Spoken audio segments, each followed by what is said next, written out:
नमस्कार। स्वागत है आप सभी लोगों का हमारे YouTube channel star GS hub में। हम लोग अपने इस चैनल के माध्यम से बायोलॉजी विषय पे चर्चा कर रहे थे और बायोलॉजी विषय में हम लोग पोषण टॉपिक को पढ़ रहे थे, न्यूट्रिशन टॉपिक को हम लोग पढ़ रहे थे। तो हम लोग जो पोषण टॉपिक को पढ़ रहे थे उसमें हम लोगों ने क्या क्या पढ़ लिया था, जरा एक बार मैं आपको रिकॉल करवा देता हूँ पुनः। हम लोग इस चैप्टर में जो हम लोग चैप्टर पढ़ रहे थे न्यूट्रिशन, जो चैप्टर हम लोग पढ़ रहे थे पोषण, इसमें हम लोग भोजन के मुख्य घटक जो है इसको हम लोगों ने पढ़ चुका था। इसको हम लोग पढ़ चुके थे। कार्बोहाइड्रेट के बारे में हम लोग पढ़ चुके हैं, इसके पहले वाली वीडियो आप देखिएगा। प्रोटीन के बारे में हम लोग पढ़ चुके हैं, ये भी इसके पहले की वीडियो आप देख सकते हैं। वसा के बारे में पढ़ चुके हैं, इसका भी क्लास हमने ले चुका है। यानी मुख्य घटक जो है इसके बारे में हम लोग पढ़ चुके हैं। जो गौण घटक होते हैं, भोजन के गौण घटक जो होते हैं, उनमें हम लोग जो पढ़ रहे थे वो विटामिन के बारे में बातचीत कर रहे थे। तो ये विटामिन के बारे में बातचीत हम लोग कर रहे थे, विटामिन के बारे में। फिर हम लोग खनिज पढ़ेंगे, उसके बाद हम लोगों को पानी पढ़ना है। तो विटामिन का मैंने एक फेज आपको बता दिया है, वो वसा में घुलनशील विटामिन जो होते हैं, यानी कि वसा में घुलनशील विटामिन जो होते हैं। विटामिन ए के बारे में बता दिया है, विटामिन डी के बारे में बता दिया है, ई के बारे में बता दिया और के बारे में। आज हम लोग जल में घुलनशील विटामिन के बारे में बातचीत करेंगे। जल में घुलनशील विटामिन कौन होता है इसके बारे में बातचीत करेंगे। और ये हम लोग स्पेशल बी और सी विटामिन के बारे में हम लोगों को आज अपनी कक्षा में पढ़ाई करना है। यानी आज हम लोगों का जो टॉपिक चलेगा वो जल में घुलनशील विटामिन चलेगा। विटामिन बी और विटामिन सी से संबंधित हम लोग सारी मुद्दों पे चर्चा करेंगे। तो तुरंत मैं बार बार आपको इसलिए बताता हूँ, ये मत सोचेगा, इसलिए कहता हूँ कि कोई भाई अगर मान लीजिए पार्ट 3 देख रहे हो, पार्ट 4 देख रहे हो, कोई पार्ट 2 देख रहे हैं, तो उनको ये एहसास हो जाए कि जो टॉपिक चल रहा है इस टॉपिक की कुछ बातें इसके पहले चली गई हैं। नहीं तो बहुत ज्यादा स्मार्ट लोग होते हैं, वो ऑन द स्पॉट डिसीजन ले लेते हैं कि मास्टर क्या पढ़ा रहा है यार, ये नहीं पढ़ा है, ये नहीं पढ़ा है। इसलिए मैं बार बार ये चीजों को बताता रहता कि मैं इन बातों पे भी चर्चा कर चुका हूँ, लेकिन इसके लिए आपको दूसरे वीडियो में जाना पड़ेगा, क्योंकि एक ही वीडियो में सब बात संभव हो नहीं सकता। तो हम लोग चलते हैं, इस विटामिन के बारे में हम लोग पढ़ रहे थे, विटामिन के बारे में। और वसा में घुलनशील विटामिन ए, डी, ई और के बारे में हम सारी जानकारी दे दी है। आज हम लोगों की बातचीत होगी जल में घुलनशील विटामिन यानी बी और सी के संबंध में सारी बातों पे चर्चा करना है। तो हम लोग जो आज चर्चा करेंगे ये बी और सी से संबंधित सारी बातों पे बातचीत करने वाले हैं। देखते हैं हम लोग विटामिन बी के बारे में। विटामिन बी के बारे में यानी हम लोगों का दूसरा पहला फेज हम लोग पढ़ चुके हैं, वसा में घुलनशील। आज हम लोगों का जो टॉपिक चलेगा वो चलेगा जल में घुलनशील विटामिन के बारे में बातचीत। जल में घुलनशील विटामिन। तो जल में घुलनशील विटामिन कौन कौन से इसके बारे में हम लोग बातचीत करेंगे। यानी हम लोगों को आज पढ़ना है विटामिन बी के बारे में और विटामिन सी के बारे में हम लोगों की आज बातें होंगे। तो विटामिन बी के बारे में जब हम लोग पढ़ाई अपना शुरू करेंगे तो बी के बहुत सारे फेजेज होते हैं जिनके बारे में सवाल अक्सर पूछता रहता है। विटामिन बी जो है ये बी कॉम्प्लेक्स के रूप में पाया जाता है, यानी बहुत सारे विटामिन होते हैं, बी कॉम्प्लेक्स के रूप में पाया जाता है। और विटामिन बी जल में घुलनशील विटामिन होता है, यानी कि एक शब्द में अगर देखा जाए तो इसमें जितने सारे विटामिन होते हैं इनमें लगभग सभी विटामिन जो होते हैं, विटामिन बी से रिलेटेड लगभग सभी विटामिन को एंजाइम का निर्माण करते हैं, यानी कि एंजाइम के भांति काम करते हैं। को एंजाइम का निर्माण करते हैं यानी कि एंजाइम के भांति काम करते हैं। और अगर इसमें लिपोइक अम्ल को छोड़ दिया जाए तो सारे विटामिन जल में घुलनशील होते हैं। तो हम लोग देखते हैं इस बी से रिलेटेड अभी जो मैंने बात बताया, लिपोइक अम्ल क्या होता है, कोएंजाइम क्या होता है। अभी तथ्य जब हम लोग लास्ट में, जैसे पहले वसा में घुलनशील विटामिन से संबंधित फैक्ट के बारे में पढ़ लिए, ऐसे इससे संबंधित तथ्य पढ़ेंगे तो हाँ हम लोग देख लेंगे। तो आप लोग बिल्कुल निश्चिंत रहिएगा। हम लोग देखने चल रहे हैं विटामिन, हम लोगों की बातचीत होने चल रही है विटामिन बी 1 के बारे में सारी बातचीत। पहले हम लोग पढ़ेंगे विटामिन B1 के बारे में। तो यहाँ B1 को अगर ऐसे हम लोग लिखते रहें, ऐसे लिखिएगा B1, B2, B3, क्योंकि थोड़ा पॉलिटिकल बात हो रहा है। तो क्या क्या इसमें हम लोग को देखना है, हर विटामिन के बारे में हम लोग क्या क्या देख रहे थे भाई पहले। तो सबसे पहले ये देखेंगे हम लोग कि इसका रासायनिक नाम क्या है, फिर देखेंगे कि इसके मुख्य स्रोत क्या है, फिर देखेंगे अगर इसकी कमी हो जाती है ये काम क्या करता है, फिर इसके बाद देखेंगे अगर इसकी कमी हो जाती है शरीर में तो शरीर के अंगों को कैसे प्रभावित करता है। इसके पहले की वीडियो आपको देखना पड़ेगा विटामिन से संबंधित, तभी इस विटामिन की दूसरी पार्ट को आप समझ पाएंगे। पहला पार्ट आपको देखना बहुत जरूरी होगा। तो हम लोग किसी भी विटामिन के बारे में 4 बात पे चर्चा करेंगे। रासायनिक नाम क्या है, उसका मुख्य रिसोर्सेज क्या है उस विटामिन को पाने का, तीसरा वो शरीर में कौन सा काम करता है, शरीर में उसकी मात्रा रहेगी तो वो किस चीज को कौन सा अपना वो काम करता, रोल क्या निभा रहा, और चौथा ये देखेंगे अगर उसकी कमी हो जाती है शरीर में तो शरीर को किस प्रकार से वो प्रभावित कर सकता है। 3-4 बातों पे हम लोग चर्चा करेंगे। तो आइए देखते हैं हर विटामिन से संबंधित इस 4 मुद्दों पे। विटामिन B1 जो है इसका रासायनिक नाम हम लोग देख लेते हैं क्या है। तो रासायनिक नाम हम लोगों को याद रखना है, थायमीन है विटामिन B1। और इसका मुख्य रिसोर्सेज क्या, अगर शरीर में चाहते हैं विटामिन B1 की कमी ना हो तो मांस का सेवन करना पड़ेगा, मेवा, सोयाबीन, अंडे, मछली ऐसे इत्यादि चीजों का सेवन करना पड़ेगा। इसके अलावा अगर आप इसका सेवन करते हैं तो आपके शरीर में B1 की विटामिन की उपस्थिति दिखाई देती है और आपका शरीर ग्रोथ करेगा, वृद्धि करेगा। आप जो भोजन कर रहे हैं, कार्बोहाइड्रेट ले रहे हो, जो फैट ले रहे हैं, उसका उपापचय क्रिया करके एक एंजाइम का काम करता है ताकि बॉडी में रिलीज हो पाए अच्छे से। और अगर आप विटामिन B1 की कमी शरीर में कर देते हैं, अगर आप इन चीजों का सेवन नहीं करते और विटामिन B1 की कमी हो जाती है तो कमी होने से शरीर में प्रभाव क्या दिखाई देता है, व्यक्ति को बेरी बेरी रोग हो सकता है, उसे लकवा भी मार सकता है, ऐसा संभावना बन सकता है। हम लोग अब देखते हैं विटामिन B2 के बारे में। B1 से संबंधित एग्जाम के नजरिए में इतनी बातों को याद रखना है। B2 का रासायनिक नाम जो है वो है रिबोफ्लाविन, इसका रासायनिक नाम है, इसको आप लिखिएगा रिबोफ्लाविन। यहाँ भी मैंने इंग्लिश भी कर दिया रिबोफ्लाविन। और इसका मुख्य रिसोर्सेज क्या है, अगर आप चाहते हैं कि आपके शरीर में विटामिन B2 की कमी ना हो तो आपको पनीर ज्यादा से ज्यादा खाना पड़ेगा, अंडा का सेवन करना पड़ेगा। यहाँ ईस्ट लिखा हूँ, जो ईस्ट होता है, ईस्ट का मतलब एक तरह से होता है कवक जैसे कुछ चीज, फंगी मॉडल के कुछ चीज खाना पड़ेगा। जैसे मान के चलिए मार्केट में हम लोग निकलते हैं जो मशरूम खाते हैं, मशरूम, वो मशरूम ही एक तरह से ईस्ट होता है, मशरूम एक तरह से ईस्ट है। अगर आप मशरूम का सेवन कर रहे हैं तो आप समझिए विटामिन B2 का सेवन कर रहे हैं, यानी कि पनीर, अंडा, ईस्ट में कवक मॉडल, मशरूम जैसे चीजों को माने, हरे साग सब्जी खाइए, मांस खाइए, दूध खाइए। अगर इन सब का आप सेवन करते हैं तो विटामिन B2 की कमी आपके शरीर में नहीं होगी। और अगर B2 की कमी नहीं होती है तो आपके शरीर में जितने सारे उपापचय से संबंधित होंगे महत्वपूर्ण सह एंजाइम, वो आपके शरीर में उपापचय में महत्वपूर्ण सह एंजाइम का निर्माण होगा। और अगर आप B2 विटामिन की कमी शरीर में कर देते हैं, इन चीजों का सेवन नहीं करते समय से, तो आपको कोलिसिस रोग से आप पीड़ित हो सकते हैं। कोलिसिस रोग से क्या होता है, व्यक्ति को कोलिसिस रोग में व्यक्ति के मुंह पर सफेद सफेद कुछ धब्बे जैसे होते हैं जिसको कोड़ फट जाना या आ जाना कहा जाता है गांव की भाषा में, या उस व्यक्ति को पपड़ीदार उसके त्वचा पे पपड़ीदार उसकी त्वचा हो जाएंगी। त्वचा को पकड़ के अगर आप थोड़ा सा भी स्क्रैच देंगे तो त्वचा एक पलर क्या होगा, एक लेयर त्वचा का हट जाएगा, यानी पपड़ीदार त्वचा हो जाएंगे। जो त्वचा होंगे और जो आंखें होंगी, यानी कि जो स्किन्स हैं, जो आईज हैं, ये त्वचा और आंखों में जलन जैसी कुछ समस्याएं आने लगेंगी। तो व्यक्ति को क्या होता है, माना जाता है कि उसके शरीर में विटामिन B2 की कमी हो चुकी है। जो विटामिन B2 है, इसी विटामिन B2 को विटामिन G के नाम से भी जाना जाता है। इसके अलावा हम लोग देखते हैं बी में ही अगली बात हम लोग देखते हैं विटामिन B3 के बारे में करते हैं बातचीत।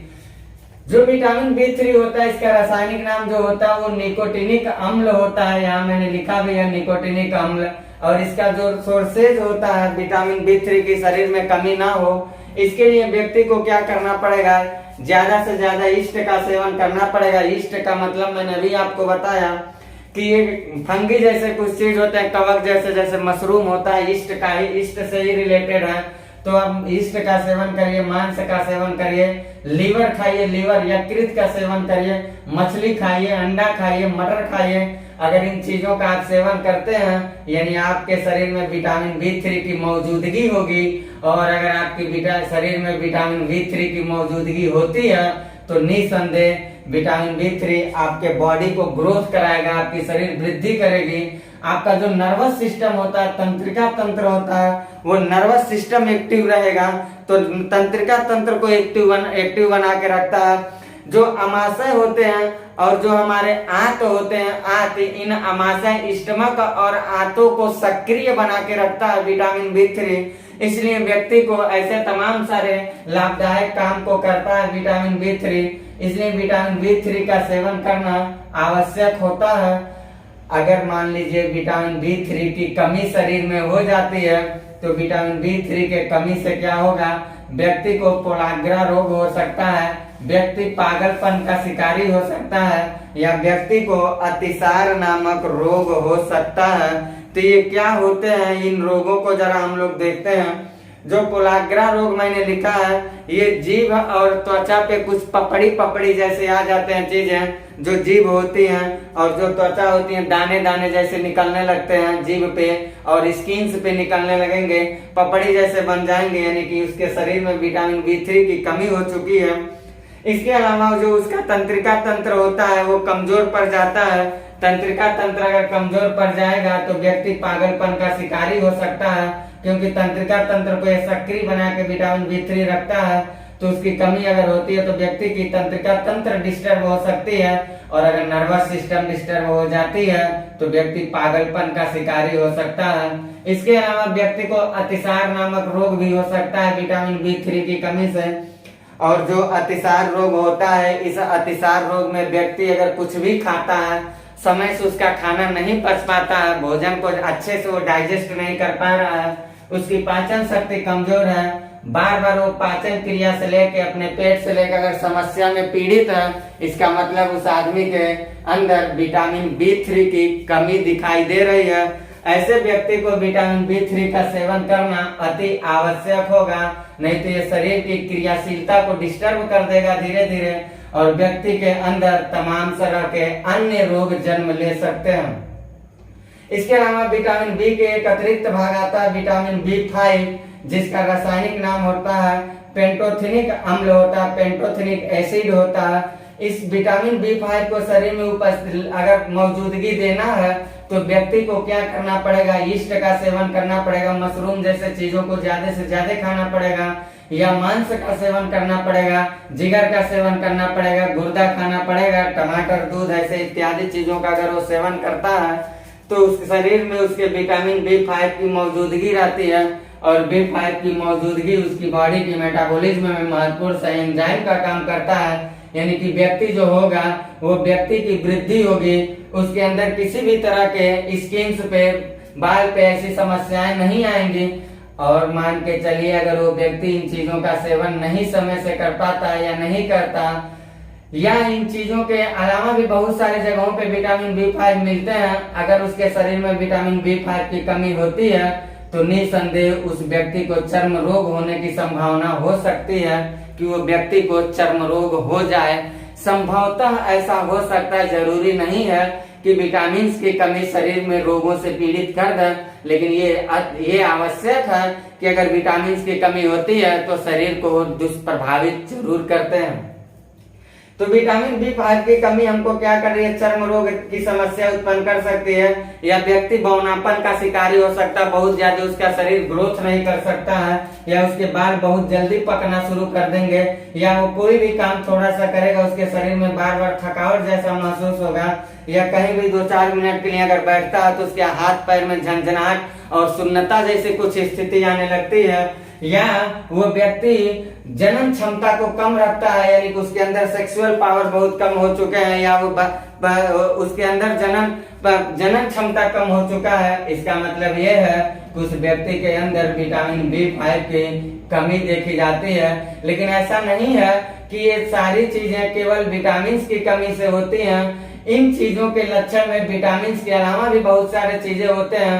जब हम लोग बायो की क्लास को समरी करेंगे, जब हम लोग डिजीज चैप्टर को पढ़ेंगे, बीमारी चैप्टर को, तो वहां हम लोग देखेंगे कि कितने तरह के बीमारियां होती हैं और उन बीमारियों के क्या कारण होते हैं और उन बीमारियों से बचने के लिए क्या क्या हमें करना चाहिए ताकि शरीर की स्वस्थता बरकरार रहे।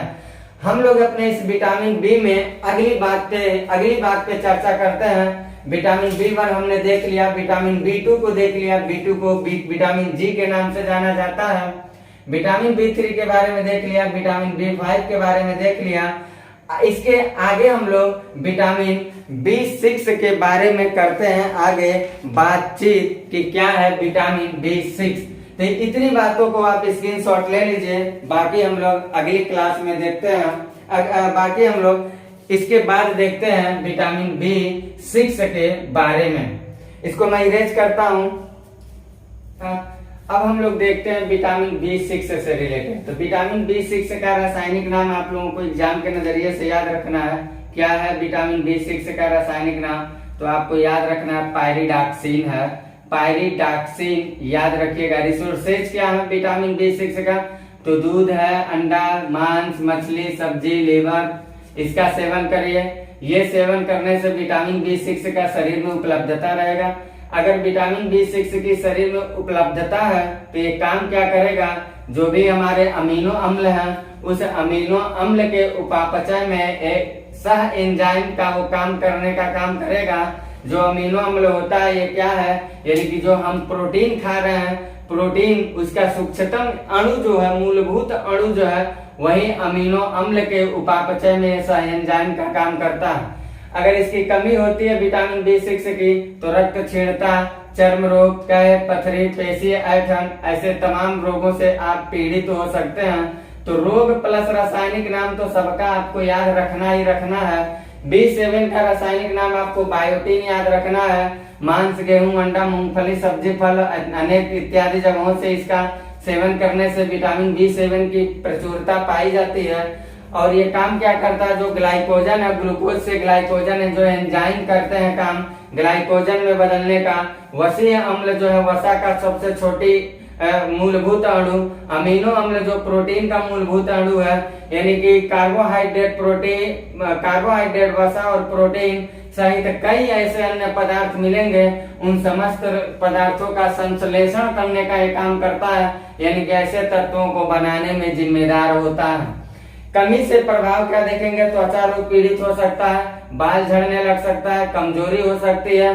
और ये नोट करके हमने लिखा है जो विटामिन B7 होता है इसी को विटामिन H के नाम से जाना जाता है। तो इन बातों को आपको इसमें देखिए, विटामिन के बारे में हम लोग बहुत ज्यादा बातों पे अध्ययन इसलिए नहीं कर रहे क्योंकि डिजीज चैप्टर जब हम लोग पढ़ेंगे तो ये सारी बीमारियों का चर्चा हम लोग वहाँ करने वाले हैं।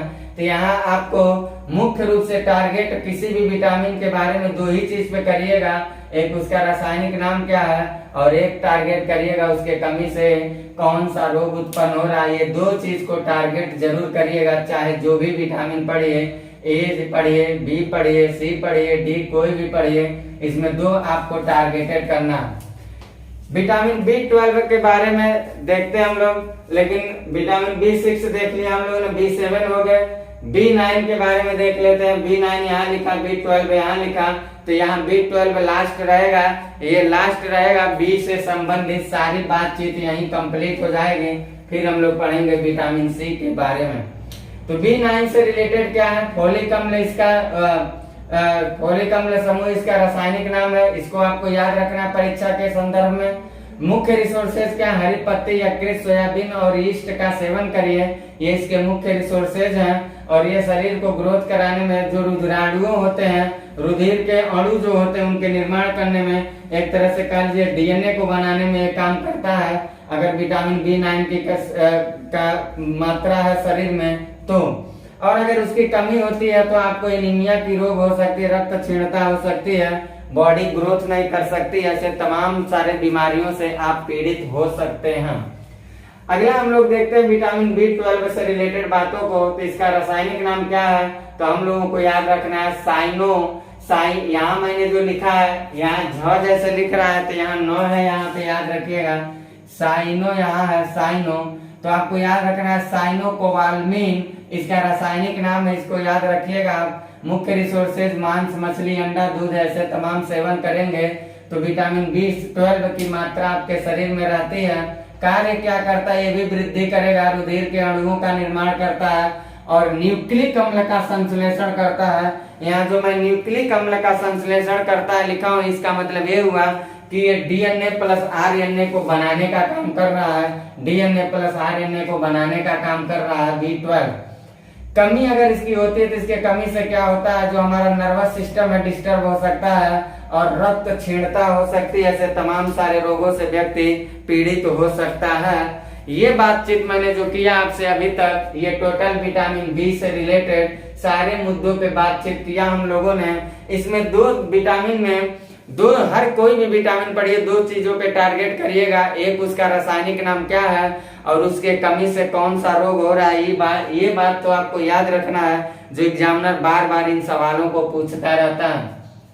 अब हम लोग बी को तो देख लिया, अब हम लोग चल रहे हैं देखने विटामिन C के बारे में। जैसे हम लोग C पढ़ लेंगे वैसे हम लोगों का जल में घुलनशील विटामिन की टॉपिक कंप्लीट हो जाएगी वहीं पर। तो हम लोग अब बातचीत करने चल रहे हैं विटामिन C के बारे में। इसका आप स्क्रीनशॉट ले सकते हैं। देखते हैं हम लोग विटामिन C।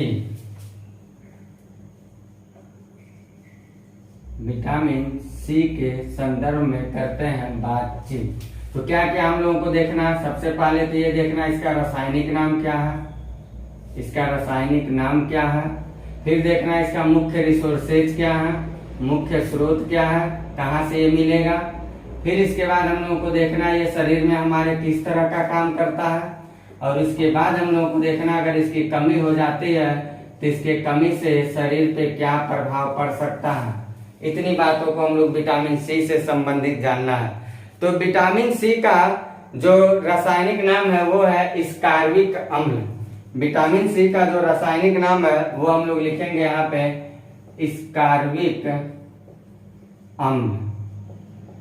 स्कार्बिक अम्ल यहाँ लिख लीजिएगा। स्कार्बिक जो अम्ल होता है विटामिन C का रासायनिक नाम है।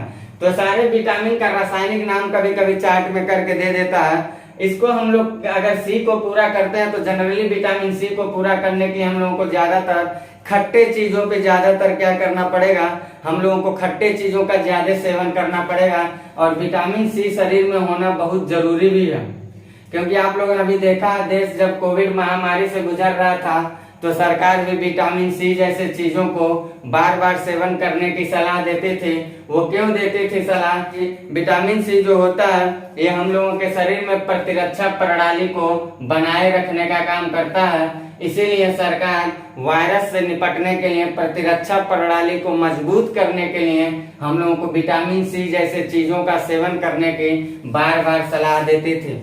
तो हम लोगों को देखना है इसका रिसोर्सेज क्या हो सकता है। तो खट्टे चीज हम लोगों को क्या हो सकते हैं, नींबू हो सकते हैं, नींबू का सेवन कर रहे हैं हम लोग, नींबू रख सकते हैं। खट्टे कोई फल रख सकते हैं आप, खट्टा कोई भी फल आप खाते हैं तो विटामिन C की आप यूज कर रहे हैं। या कह सकते हैं खट्टे फल के अलावा हम लोग बहुत सारे अतिरिक्त चीजों का सेवन कर सकते हैं, जैसे सब्जी में भी विटामिन C हम लोगों को मिलता है। टमाटर का अगर हम सेवन कर रहे हैं तो समझिए कि हम विटामिन C का सेवन कर रहे हैं। इसके अलावा अन्य तमाम सारे जगहों पे विटामिन C हम लोगों को दिखाई देता है। विटामिन C करता क्या है, विटामिन C जो होता है इसका काम क्या होता है, तो ये शरीर में वृद्धि के लिए जिम्मेदार होता है, शरीर की वृद्धि के लिए जिम्मेदार होता है। इसके अलावा देखा जाएगा तो विटामिन C जो होता है ये हम लोगों के दांत और मसूड़े के विकास करता है। तो कह सकते हैं दांतों एवं मसूड़ों का विकास करता है। विकास यहाँ लिख सकते हैं हम, विकास करता है। साथ ही साथ विटामिन C हम लोग मजबूती देता है मसूड़ों का, एक तरह से मसूड़ों का मजबूती देता है, या कह सकते हैं निरोगता से बचाता है, यानी कि एक तरह से विकास कर रहा है उनका, विकास कर यानी मजबूती दे रहा है, निरोगता से बचा रहा है। साथ ही साथ ये और क्या कर सकता है, अगर सपोज करिए कहीं कट गया हम लोगों का घाव बन गया, तो उस घाव भरने में विटामिन सी बहुत ज्यादा सहायक होता है। साथ ही साथ हड्डियों से संबंधित अगर कोई समस्याएं आती हैं तो भी विटामिन सी की कमी से ज्यादातर देखा जाता है। तो इन सब बातों को आप याद रखिएगा कि ये काम क्या करते हैं। लेकिन हमने अभी आपको क्या बताया, रासायनिक नाम और कमी से प्रभाव, इन दो बातों पे हम लोगों को मुख्य रूप से क्या करना है, मुख्य रूप से हम लोगों को टारगेट करके चलना है। तो विटामिन सी की कमी से सबसे बड़ी रोग जो हो रही है हम लोगों को, वो हो रही है स्कर्वी रोग। तो स्कर्वी रोग को हम लोगों को याद रखना, जो ज्यादातर एग्जाम में इसी को पूछा जाता है। फिर इसके अलावा क्या लिखेंगे हम लोग विटामिन सी की कमी से, जो हमारा प्रतिरक्षा तंत्र है, क्योंकि ये प्रतिरक्षा तंत्र प्रणाली को बना के रखती है, कमी में से अगर प्रभाव हो जाता है, इसका मतलब ये हुआ कि जो शरीर की प्रतिरक्षा क्षमता है, वो शरीर की प्रतिरक्षा क्षमता क्या हो गई, कमजोर हो जाएगी। तो प्रतिरक्षा क्षमता हुआ, फिर प्रतिरक्षा क्षमता कम होगा। इसके अलावा देखा जाएगा तो प्रतिरक्षा क्षमता अगर कम हो जाता है तो व्यक्ति के अंदर जो जनन क्षमता होगा, जो सेक्सुअल पावर होंगे, वो भी कम हो जाएंगे विटामिन सी की कमी से। साथ ही साथ जो हमारे दांत थे, दांत और मसूड़ों की मजबूती दे रहा था, उन दांत और मसूड़ों की मजबूती नहीं होंगे। तो जितने सारे काम करते हैं, सबसे पहले तो ये कह देंगे हम कि जो काम करता है, अगर वो विटामिन की कमी हो रही तो वही काम वो नहीं करेगा। इसका सीधा मतलब वो वृद्धि कर रहा है, इसका मतलब कमी हो गया तो वृद्धि नहीं होगा। दांत मसूड़ों का भी दांतों और मसूड़ों का क्या कर रहा है, मजबूती दे रहा नहीं है विटामिन सी, तो दांत मसूड़ों का मजबूती नहीं देगा। घाव भर रहा, विटामिन सी की कमी हुई, घाव नहीं भरेगा। बस सीधी सी बात है, ऐसे याद करने का तरीका। तो स्कर्वी रोग, प्रतिरक्षा क्षमता, जनन क्षमता कम। इसके अलावा ये सारी बातों को आप लिख सकते हैं कि घाव भरने में कठिनाई होगी, दांतों और मसूड़ों का विकास नहीं हो सकता, यानी मजबूती नहीं होगा, वृद्धि कम होगा, ऐसे तमाम सारे वृद्धि कम होगा, ऐसे तमाम सारे एग्जाम्पल हम लोग रख सकते हैं। लेकिन बहुत ज्यादा प्रतिरक्षा क्षमता, जनन क्षमता और स्कर्वी रोग तमाम बार इस सवाल को टारगेटेड करके एग्जामिनर बार एग्जाम में पूछ चुका है। तो विटामिन से संबंधित, विटामिन सी से संबंधित एक नोट हम लोगों को तैयार करना, और वो ये है कि विटामिन सी जो है वो शरीर की जो हमारी प्रतिरक्षा तंत्र होती है, उस शरीर की प्रतिरक्षा तंत्र को ये क्या करता है, सक्रिय बनाए रखने में भागीदारी निभाता है। तो नोट करके हम लोग लिख लेंगे एक बात को, विटामिन सी शरीर की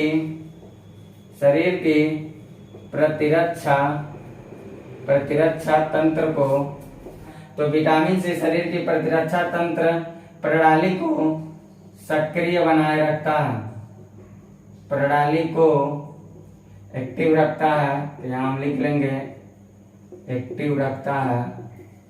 तो इन बातों को आप विटामिन सी से रिलेटेड इन बातों को याद रखिएगा। इसका फोटो ले लीजिए आप। और मैं लास्ट बात करने चल रहा हूँ, विटामिन से संबंधित महत्वपूर्ण तथ्यों पे करता हूँ बातचीत। हम लोग अब पढ़ने चल रहे हैं विटामिन बी और सी से संबंधित और कुछ अन्य विटामिन से संबंधित कुछ महत्वपूर्ण मुद्दों पे करते हैं बातचीत। क्या है इम्पोर्टेंट फैक्ट्स। तो विटामिन से संबंधित हम लोग क्या देखने चल रहे हैं, महत्वपूर्ण बिंदु पर, यानी कि हम लोग अब देखेंगे विटामिन से संबंधित महत्वपूर्ण तथ्य फैक्ट्स। तो क्या हम लोग देखते हैं विटामिन से संबंधित महत्वपूर्ण 4-5 तथ्यों को। मानव के शरीर में संश्लेषित होने वाला विटामिन कौन है, तो हम कहेंगे विटामिन B3 और D है। चावल जो होता है, चावल हम लोग जब पकाने चलते हैं तो मैंने बताया चावल को धोने से विटामिन B1 जो होते हैं वो नष्ट हो जाते हैं, इसलिए चावल को बहुत ज्यादा धोना विटामिन B1 को नष्ट करना ही होता है। तो चावल को बहुत ज्यादा धोना जरूरी नहीं है, चावल को साफ कर लीजिए बाहर और कम धुलाई करके उसे पका के खाना शायद अच्छा ही रहेगा, लाभदायक रहेगा। विटामिन ए का जो पूर्वज होता है, कभी कभी एग्जाम में पूछता रहता है कौन है, तो कहेंगे कैरोटीन है। एंटी कैंसर विटामिन किसको माना जाता है, हम ये याद रखिएगा, सवाल कई बार पूछ चुका है। ये विटामिन B17, सारे सवाल लगभग पूछे ही हुए हैं। तो विटामिन B17 को एंटी कैंसर विटामिन के नाम से भी जाना जाता है। फिर सवाल ये भी पूछ चुका है कि मानव के शरीर में निर्माण होने वाला कौन कौन से विटामिन है, तो हम कहेंगे विटामिन डी है और विटामिन ई है। फिर एक सवाल आता है बार बार कि मनुष्य में बार बार भूलने की या मनुष्य में बार बार निद्रा जैसी या मनुष्य में निराशा जैसी समस्याएं किस विटामिन की कमी से होती है, तो कहेंगे विटामिन B2 राइबोफ्लोविन विटामिन की कमी से हो रही है। मनुष्य के अंदर बार बार भूलने की समस्या आएगी, उसको ज्यादा नींद नहीं आएगा और उसको बार बार निराशा बनी रहेगी। इसका मतलब ये हुआ है कुछ व्यक्ति के अंदर विटामिन B2 की कमी हो चुकी है। तो हम लोग विटामिन से संबंधित इन मुद्दों पे बातचीत किए। अब हम लोग अगली क्लास में जब मिलते हैं तो पोषण से संबंधित अपनी बातचीत को आगे बढ़ाते हैं। तब तक के लिए मैंने विटामिन से संबंधित आपको दोनों बातों को बता दिया। हमने आपको विटामिन से संबंधित कल की क्लास, इसके पहले की क्लास में मैंने वसा में घुलनशील विटामिन ए के बारे में बात किया था, फिर विटामिन डी के बारे में बात किया था, ई के बारे में बात किया था और विटामिन के बारे में बात किया था जो वसा में घुलनशील थे। आज हमने जल में घुलनशील विटामिन बी और सी के बारे में बातचीत कर चुका, यानी कि ये था पार्ट 1। विटामिन का पार्ट 1 जब पढ़ेंगे आप तो आपको ये सारी बातें मिलेंगी और विटामिन से संबंधित जब पार्ट 2 पढ़ेंगे आप पार्ट 2 तो आपको ये सारी बातें मिलेंगी और इन दोनों को अगर आप पढ़ लिए तो एग्जाम के नजरिए से सफिशियंट है। तो मैं आपको फिर एक बार अपनी पुरानी बातों को कह देना चाहता हूँ। आप लोग थोड़ा हमारे भी मनोबल को बढ़ाने के लिए क्या करें, जैसे आप लोग वीडियो देखते हैं,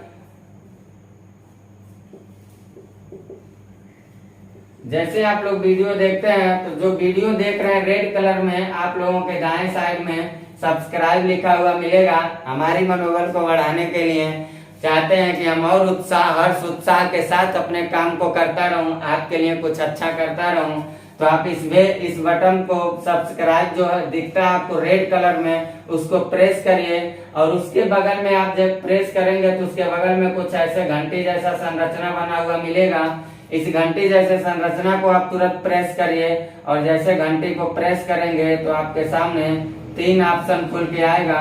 दूसरे और तीसरे ऑप्शन से आपको कुछ नहीं करना है। पहले ऑप्शन में ऑल लिख कर आएगा, इस ऑल को प्रेस कर दीजिएगा। तो आपको पहले नंबर पे क्या करना, सब्सक्राइब करना है। दूसरे नंबर पे क्या करना, बेल आइकन। तीसरे नंबर पे क्या करना है, ऑल नोटिफिकेशन को दबा देना है। उसके बाद आप वीडियो को बगल में लाइक दिया होगा तो लाइक करिएगा और शेयर सब्सक्राइब करते चलिए साथ साथ, ताकि हमारी भी मनोबल बढ़ती रहे। मिलते हैं आपसे अगली क्लास में, लेता हूँ इजाजत, बाय, बेस्ट ऑफ लक।